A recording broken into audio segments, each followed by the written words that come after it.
Salut à tous et bienvenue sur ValetPL Multi-TCG. Aujourd'hui, on se retrouve sur Pokémon Pocket pour une deck tech sur le deck Mewtwo X. Alors, je sais que bon nombre d'entre vous ne connaissent peut-être pas la chaîne et la découvrent par le biais de cette vidéo. On est créateur de contenu sur trois chaînes différentes, une chaîne dédiée à Magic, une chaîne dédiée à l'Orcana et une chaîne dédiée à tous les TCG. Pokémon Pocket étant un TCG numérique, il rentre entre guillemets dans la direction de notre chaîne et donc on commence à créer un petit peu de contenu dessus. N'hésitez pas à me dire dans l'espace commentaire si vous voulez d'autres deck tech, voire peut-être même des tier lists liés à Pokémon Pocket. En tout cas, nous, le jeu avec PL nous hype plutôt pas mal. On le consomme de notre côté, donc tant qu'à faire, autant vous en partager un petit peu de contenu. Vous pouvez me retrouver sur Instagram pour tous ceux qui sont fans de collections de cartes, notamment de cartes Pokémon. Je fais des formats verticaux qui permettent de présenter un petit peu toutes les cartes de collection que j'ai dans cette pièce. Donc vous pouvez me suivre. Je l'ai mis juste sur la droite ici, Val_labelcard. Vous pouvez me suivre sur Instagram pour plus de contenu dédié spécifiquement à la plateforme Instagram. Maintenant, pour entrer dans le vif du sujet, qu'est-ce qu'une deck tech? Eh bien, l'idée, c'est de vous présenter un deck en particulier. Ici, j'ai décidé de vous présenter Mewtwo X parce que déjà, je pense que c'est pas forcément le deck le plus dur à récupérer sur le jeu. Il y a seulement deux cartes X qui sont nécessaires pour monter le deck. Et en plus de ça, je pense que si ce n'est le meilleur deck, c'est un des meilleurs decks du jeu. Donc autant vous le présenter, que ce soit en présentant les cartes une à une, la stratégie d'ensemble, et ensuite en partant directement en affrontement aléatoire pour vous montrer un petit peu comment fonctionnent les mécaniques. En haut à gauche de votre écran, vous avez la decklist qui restera là pendant toute la vidéo, comme ça vous pouvez voir toutes les cartes qui composent le deck.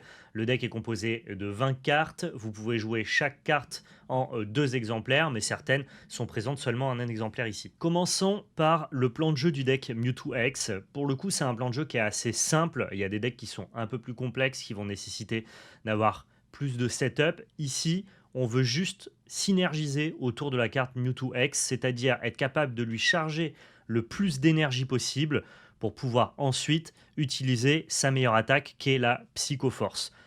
Le deck ne veut quasiment rien faire d'autre que de charger Mewtwo et d'attaquer avec Mewtwo. Ce qui fait que, au-delà d'être un très bon deck, c'est je pense aussi un deck qui est facile à manier pour les débutants dans le monde du TCG. Maintenant, comment est-ce qu'on fait pour essayer de maximiser les énergies sur Mewtwo, c'est-à-dire pour pouvoir le charger le plus rapidement possible? Eh ben, on va passer par tous les autres Pokémon qui sont présents dans le deck, c'est-à-dire les évolutions de Tarsal, donc Kiria et Gardevoir. Il faut savoir que Tarsal ou Kiria ne servent à rien. On ne va jamais leur mettre d'énergie, sauf cas extrêmement rare. Par contre, on va essayer de les évoluer tour après tour pour pouvoir à terme utiliser Gardevoir, qui lui a un talent, donc c'est une capacité qu'on va utiliser directement sur le banc et qui va nous permettre tous les tours d'attacher une énergie au Pokémon actif.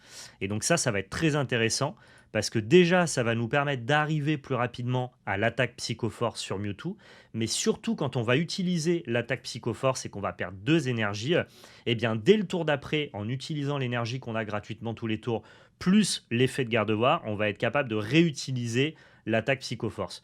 Donc tout l'enjeu du deck, c'est de setup un Mewtwo, d'être capable rapidement d'arriver à 4 énergies, et ensuite d'avoir un Gardevoir sur le banc qui permettra donc du coup d'utiliser la mécanique de Mewtwo tous les tours. Voilà, ça, c'est le plan principal du deck. C'est assez simple à mettre en place. Il suffit juste de faire évoluer Tarsal, Kiria et Gardevoir et avoir un Mewtwo sur le board. Maintenant, pour arriver à mettre ça en place, on va utiliser ce qu'on appelle des dresseurs ou des supporters, qui sont donc toutes les autres cartes qui composent notre deck et qui, elles, vont avoir des applications pour nous aider à avancer vers cette stratégie-là. Pour commencer, on a la carte potion. La carte potion, elle nous permet de soigner nos Pokémon. Soigner nos Pokémon, ça peut être intéressant notamment si la stratégie de l'adversaire est plus agressive, c'est-à-dire s'il est capable d'attaquer plus rapidement que nous. Je pense notamment à des decks Pikachu qui, eux, n'ont besoin que de 2 énergies pour commencer à attaquer avec leur Pikachu. Le temps que nous, on arrive à upgrader nos Pokémon jusqu'à Gardevoir et avoir un Mewtwo qui est capable d'attaquer, eh bien ça peut prendre un peu de temps. Et donc avant que notre Mewtwo meure, on va essayer de le soigner avec les potions. On a les vitesses plus qui permettent de baisser le coût de retrait d'un personnage. Le coup de retrait, c'est le coup que vous allez voir en bas à droite ici sur vos Pokémon. Et bien, baissez ce coup de retrait-là, ça va vous permettre de pouvoir switcher de votre Pokémon actif vers un Pokémon de banc. Et donc peut-être, entre guillemets, essayer de donner un Pokémon moins puissant à votre adversaire, histoire de temporiser le temps de faire revenir votre Pokémon actif le plus puissant au moment où il est capable de générer une attaque. C'est pas rare de voir par exemple un Tarsal encaisser les coups du Pokémon actif de votre adversaire pour pouvoir protéger un Mewtwo par exemple. Ensuite, là, on a des cartes de régularité, de consistance. Donc la Pokéball qui permet d'ajouter au hasard un Pokémon de base de notre deck à notre main. Du fait que ça soit un Pokémon de base, eh bien, ça nous rajoute tout le temps forcément un Mewtwo ou alors un Tarsal. Ça peut nous ajouter aussi un Liputu. Je reviendrai un petit peu plus tard sur le cas de Liputu. Et donc ça nous permet juste de régulièrement trouver notre Mewtwo, bien sûr. La recherche professorale, une des meilleures cartes du jeu, c'est un supporter, vous pouvez en jouer qu'un seul par tour, mais ça permet de piocher deux cartes. Piocher deux cartes, c'est assez intéressant parce que ça va vous permettre justement d'aller chercher les cartes clés de votre deck, notamment les évolutions jusqu'à Gardevoir ou votre Mewtwo. D'ailleurs, quand votre main manque un petit peu de Pokémon, vous allez souvent avoir des mains avec recherche professorale et Pokéball. Dès lors qu'on a envie de trouver un certain nombre de Pokémon, je préfère d'abord faire la recherche professorale, piocher des cartes et ensuite la Pokéball, sachant que la Pokéball va forcément nous trouver un Pokémon. Si c'est des Pokémon qu'on cherche avec la recherche professorale, je préfère d'abord utiliser la recherche parce que notre deck sera composé de plus de Pokémon que si on en a récupéré un avec notre Pokéball. C'est des petites optimisations à faire in-game que je vous présenterai probablement dans le gameplay qui va suivre. Giovanni, c'est une carte intéressante. Ça dit que toutes les attaques de notre Pokémon actif gagnent plus 10 dégâts. Donc ça va nous permettre peut-être d'aller attaquer un Pokémon de manière un peu plus virulente. Ça a notamment une bonne application en synergie avec l'attaque Sphère Psy de Mewtwo, parce que le temps qu'on le charge jusqu'à arriver à son attaque Psychoforce, on aura peut-être aussi envie d'utiliser Sphère Psy un peu plus tôt dans la partie, et passer de 50 à 60 dégâts, c'est pas anodin du tout, parce que ça permet d'attaquer notamment les Pokémon de base. Je pense à Osley pour les decks Ossatueurs, je pense à Canartichaud pour ceux qui auraient la carte dans leur deck. Il y a beaucoup de Pokémon de base qui n'ont pas 50 PV, mais bien 60, et donc passer de 50 à 60, ça nous permet peut-être parfois de gagner un point de récompense. Dernière carte dont on a envie de parler, Morgane. Échangez le Pokémon actif de votre adversaire avec l'un de ses Pokémon de banc. C'est très simple, si le Pokémon actif est trop puissant et que vous n'arrivez pas à le tuer, mais qu'il vous reste par exemple seulement un point à récupérer pour gagner la partie, eh bien vous pouvez demander à votre adversaire d'échanger ce Pokémon-là pour ensuite mettre une attaque de Mewtwo dessus et remporter la partie. C'est une carte qui a peu d'application au début de la partie, mais qui est souvent destructrice quand la partie avance, en tout cas en fin de partie. Et enfin, moi, dans mon deck, j'ai décidé de mettre un Liputu. C'est un choix que certains mettent en place. C'est pas obligatoire dans le deck. Je trouve que le deck est un peu linéaire, c'est-à-dire qu'il fait tout le temps la même chose. On met Mewtwo, on le charge en énergie avec Gardevoir, et ensuite on essaye d'enchaîner les attaques à 150 pour tuer l'adversaire. Il se trouve que c'est un plan qui est très lisible pour l'adversaire, et parfois c'est un plan qui peut mettre un peu de temps.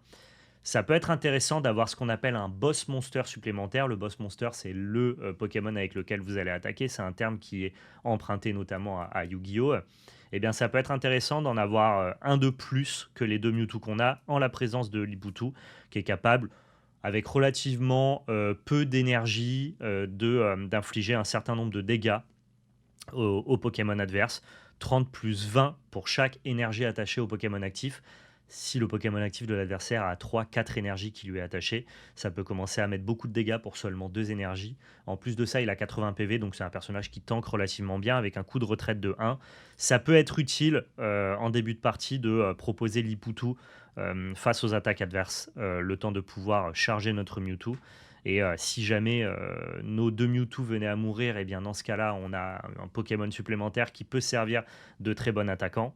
Et au-delà de ça, si jamais la stratégie de Mewtwo est extrêmement lisible et qu'on a besoin de diversifier nos menaces, et bien dans ce cas-là, on a Liputu qui peut jouer ce rôle-là. C'est un peu un Mewtwo de rechange, un Mewtwo qui est beaucoup plus faible, mais qui peut avoir son importance. Je pense que j'ai fait le tour de la deck tech. L'idée, c'était de vous faire comprendre un petit peu quelle était la stratégie d'ensemble et revenir carte par carte sur leurs applications. Maintenant, ce que je pense qu'on va faire, c'est partir faire un affrontement aléatoire pour que vous voyez un petit peu comment fonctionne le deck. C'est parti, on va directement ici, en versus. match aléatoire. Et on va aller choisir notre meilleur deck, c'est-à-dire le Mew 2. Let's go. Alors, il n'y a pas encore de consensus établi, mais globalement, il est mieux de ne pas commencer. Ça vous permet de charger votre énergie en premier et donc de prendre, entre guillemets, un petit peu l'avantage, l'ascendant sur la tempo de la partie. Bon, on peut quand même gagner les parties où on ne commence pas, bien évidemment.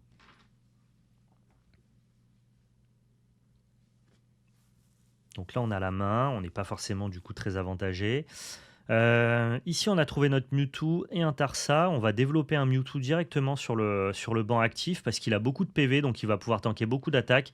Et on va se concentrer sur charger plutôt le Mewtwo qui est sur le banc. Sauf si on voit que la stratégie de notre adversaire est une stratégie un peu faible.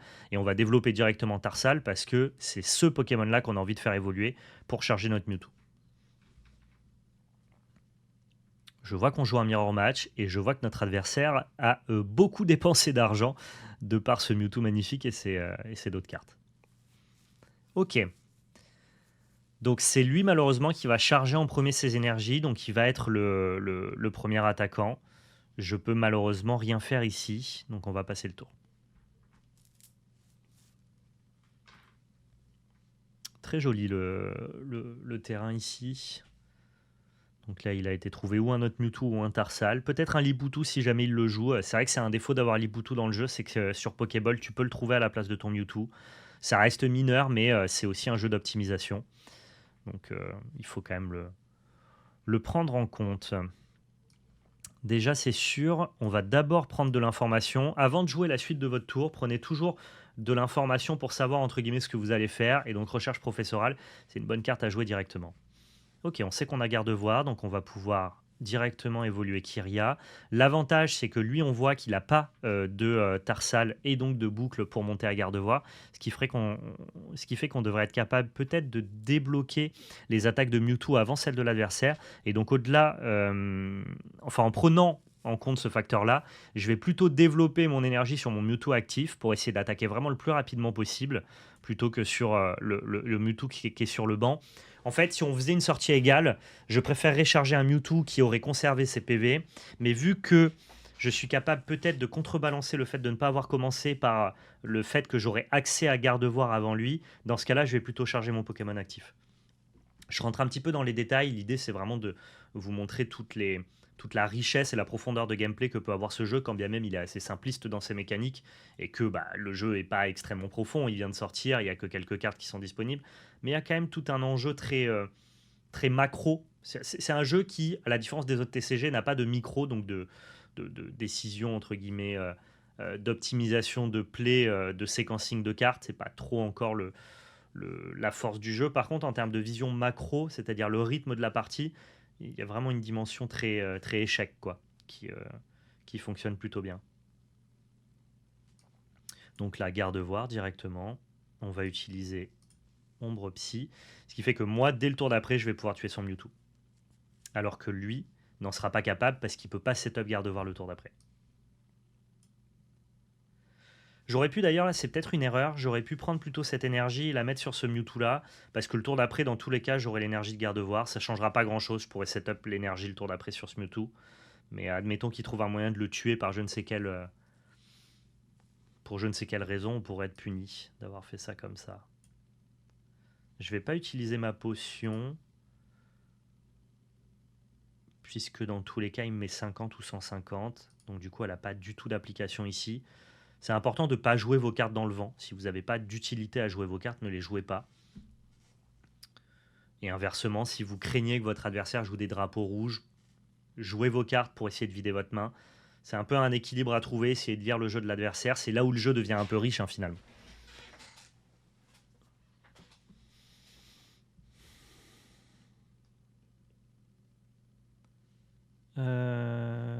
On va faire venir Tarsal. Il a joué un supporter, donc il va pas pouvoir jouer un boss order, parce que s'il joue un boss order, il pouvait tuer mon Tarsal. On va faire venir Tarsal, parce qu'avec vitesse plus, je vais pouvoir re-switcher. Et là, le 50 que va m'infliger Mewtwo ne me tuera pas. Tout va plutôt très bien se passer dans cette game. Ok, Pokéball ici, j'ai besoin de rien. Donc on va juste jouer vitesse plus directement pour re-switcher sur notre Mewtwo actif.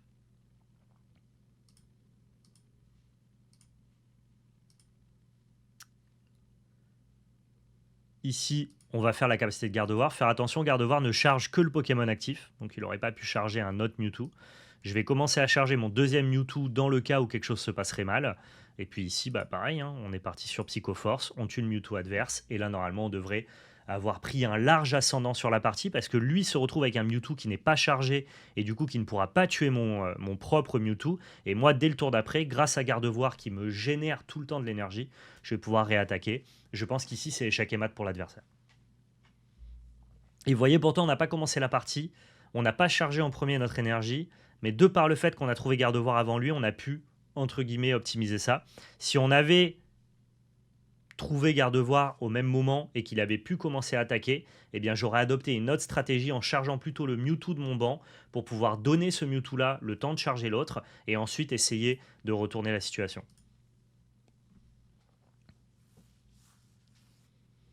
Bon, on a gagné cette game, c'était pas très compliqué. Il avait un deck qui était plus joli que le nôtre, cela dit. On remercie toujours l'adversaire pour cette partie délicieuse, évidemment.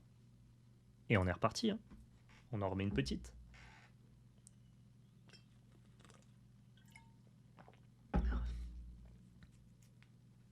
Beaucoup de joueurs asiatiques. À chaque fois que je fais de l'affrontement en duel, j'affronte beaucoup de joueurs asiatiques. Peut-être que les Européens sont plus collectionneurs. En tout cas, c'est le cas dans le TCG global. Au Japon, le jeu est très connu, très joué en tant que TCG. En Europe, notamment en France, il est très collectionné, mais assez peu joué. Donc c'est assez cohérent finalement. Là, c'est nous qui allons charger en premier, ce qui est plutôt pas mal. Il a l'air de jouer un deck non optimisé, je pense, donc ça devrait plutôt bien se passer. Les decks Pikachu que je connais ne jouent pas Miaou, c'est Electek, donc il doit avoir fait un deck avec ce qu'il a. Ça peut très bien tourner, hein. Il y a des decks qui fonctionnent bien. Moi, j'ai monté un Florizard Smogogo bicolore qui fonctionne très très bien avec les cartes que j'avais avant de récupérer Mewtwo, qui s'est fait un peu désirer. Et ça tournait pas trop mal. Si ça vous parle d'ailleurs comme deck, n'hésitez pas à me le dire, je vous le présenterai dans une prochaine vidéo. Ok. Alors là, la seule problématique, c'est qu'on n'a pas du tout de Tarsal pour commencer à boucler vers Gardevoir, ce qui fait qu'on va mettre beaucoup de temps à charger ce Mewtwo. Et même avec un deck non optimisé, ça pourrait nous coûter cher. Electek n'a pas besoin de beaucoup d'énergie pour faire des dégâts. J'ai pas d'intérêt à jouer aucune de mes cartes ici. Donc on va juste charger Mewtwo et passer le tour et espérer trouver ou une recherche professorale pour piocher des cartes ou alors une Pokéball pour trouver un Tarsal. Et puis en attendant, on va mettre des pions à 50 hein, avec Sphère Psy. Le deck peut un peu brick, hein, c'est-à-dire que vous pouvez ne jamais trouver votre Tarsal pour déclencher votre boucle Gardevoir et ça peut un peu mal se passer, mais ça reste un deck qui est quand même plutôt régulier, quoi. Les non-games sont assez rares.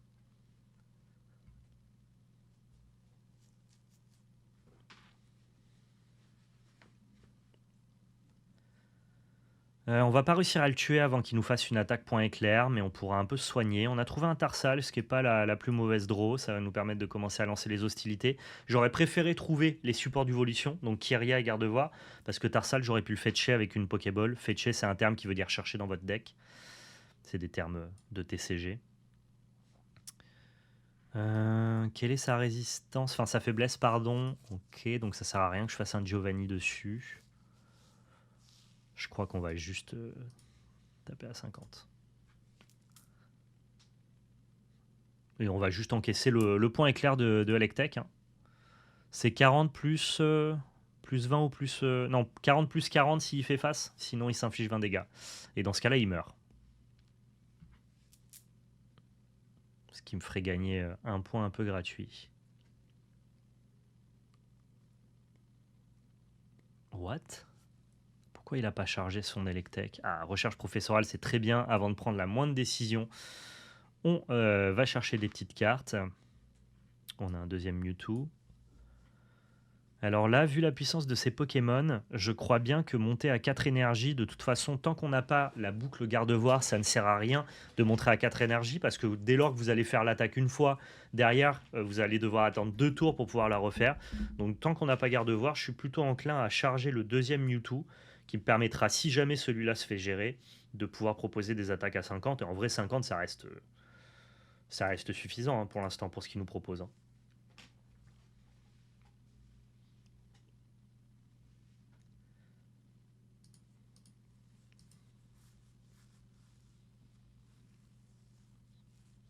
C'est un jeu d'anticipation en fait, Pokémon. Quand je vous disais que c'était de la macro, du rythme de la partie, un peu des échecs, il faut tout le temps que tu penses à la contre-attaque. Ce qui compte, c'est pas tellement ton tour, c'est ton tour d'après. Qu'est-ce que tu vas faire en réaction? Qu'est-ce que va faire ton adversaire quand tu vas lui passer la main et comment tu vas pouvoir y répondre? C'est un peu ça tout l'enjeu de Pokémon. Et quand tu comprends ça, tu arrives un petit peu mieux à lire le jeu. Et bon, quand bien même là, c'est des games assez faciles, il peut y avoir des games qui sont un peu plus tricky, quoi. Donc ça, c'est 30 et ça peut me paralyser une fois sur deux. Pareil, 70, ça sert à rien de mettre un Giovanni. On va aller chercher des cartes. Voilà, juste pour trouver Kyria.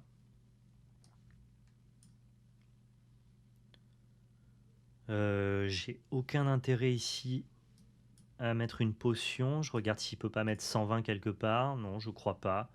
Dans ce cas-là, on va charger le deuxième Mewtwo. Parce que de toute façon, le tour d'après avec Gardevoir, je pourrais mettre une énergie sur mon Mewtwo plus Gardevoir pour pouvoir utiliser ma dernière attaque. Donc tant qu'à faire, autant avoir un deuxième Mewtwo qui est prêt à l'emploi.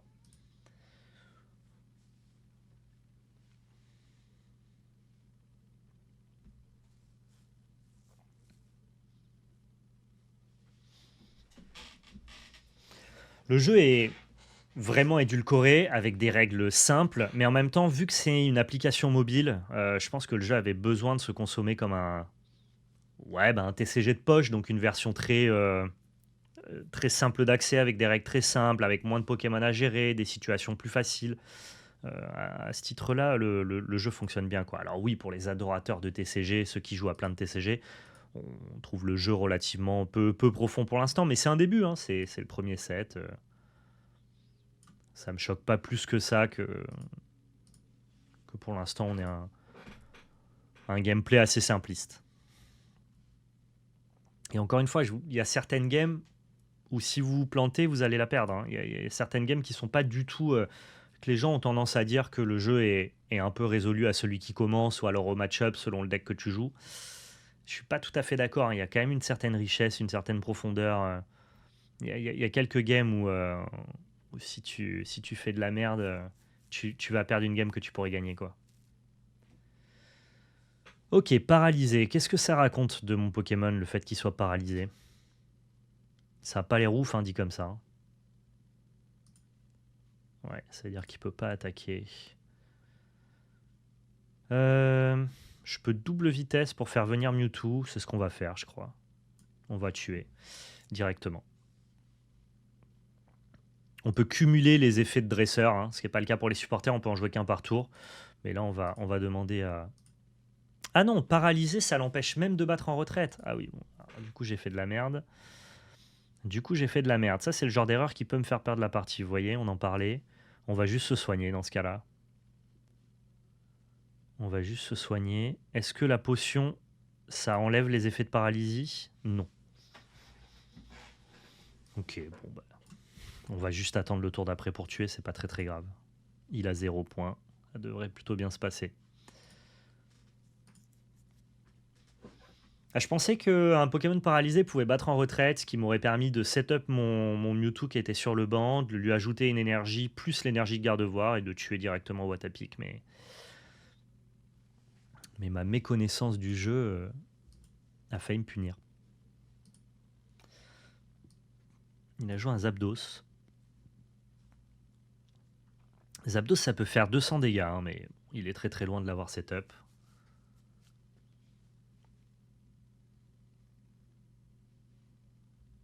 Je suis encore paralysé, c'est un peu relou.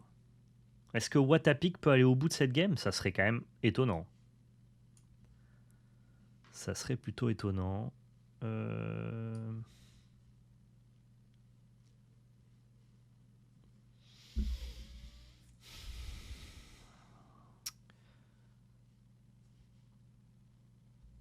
Il y a un monde où Giovanni, son Watapic, ça lui demande du coup de ne pas charger Elector et donc de retarder l'échéance. Parce que là, je vois bien son petit plan. Son petit plan, c'est d'espérer de pouvoir faire tout le temps face pour tout le temps paralyser mon Mewtwo, pour m'empêcher du coup de jouer et pour pouvoir à terme faire venir un Elector qui lui sera chargé et pourra tuer mon Mewtwo. Je peux le retarder d'un tour en faisant Morgane. Parce que si jamais il veut faire revenir Watapic, eh bien dans ce cas-là, il devra charger un de ses Pokémon pour utiliser son coup de retraite.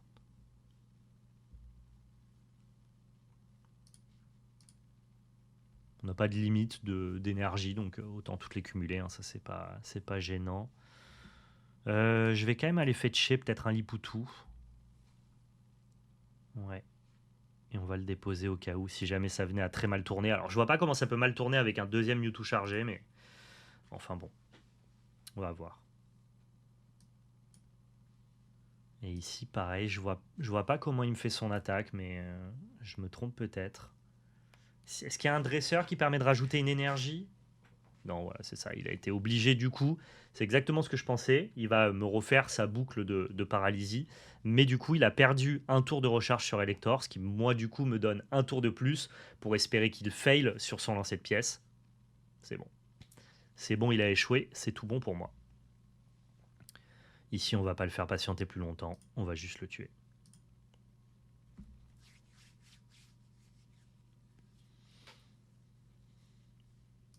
Nice, ok.